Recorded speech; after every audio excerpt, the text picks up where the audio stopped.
2014 के पहले का भारत अस्थिर अर्थव्यवस्था थी। लोगों को विश्वास नहीं था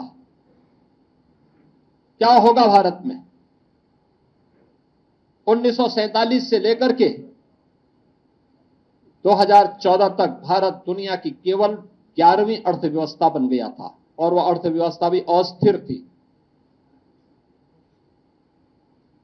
पिछले 11 वर्ष में भारत दुनिया की चौथी बड़ी अर्थव्यवस्था बना है, यानी भारत के ऊपर अब भारत ने अपनी आजादी के अमृत महोत्सव वर्ष में, जब ये देश अपनी आजादी के 75 वर्ष पूरा कर रहा था, तब प्रधानमंत्री मोदी जी के नेतृत्व में भारत ने उस ब्रिटेन को अर्थव्यवस्था के मोर्चे पर पछाड़ा था, जिस ब्रिटेन ने भारत पर लगभग 200 वर्षों तक शासन किया था।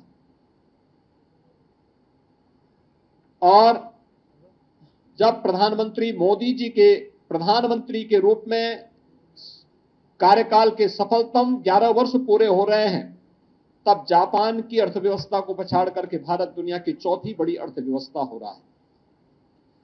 भारत की अर्थव्यवस्था दुनिया की अकेली अर्थव्यवस्था है जो एक दशक में दुगनी हुई है।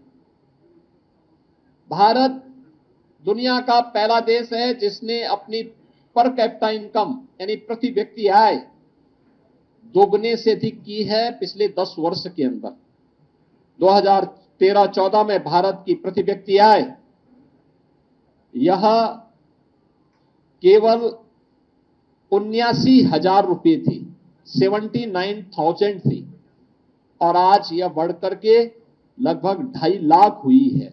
आप अनुमान कर दीजिए, इसके दायरे को अगर आप देखेंगे तो यह आपको चौंकाने वाले आंकड़े हम सबको प्रस्तुत करते हैं। भारत का निर्यात कई गुना बढ़ा है और यह एक नई अर्थव्यवस्था के रूप में भारत को स्थापित करने, आगे बढ़ाने की। और याद करना कि 2000 जिस भारत की विकास की दर जिस स्पीड से दुनिया के अंदर बढ़ रही है, 2027 में भारत दुनिया की तीसरी बड़ी अर्थव्यवस्था बनेगा। तीसरी बड़ी अर्थव्यवस्था बनने के लिए 2027 का एक टारगेट भी प्रधानमंत्री मोदी जी ने भारतवासियों के सामने, भारत के नागरिकों के सामने पहले ही प्रस्तुत कर दी है।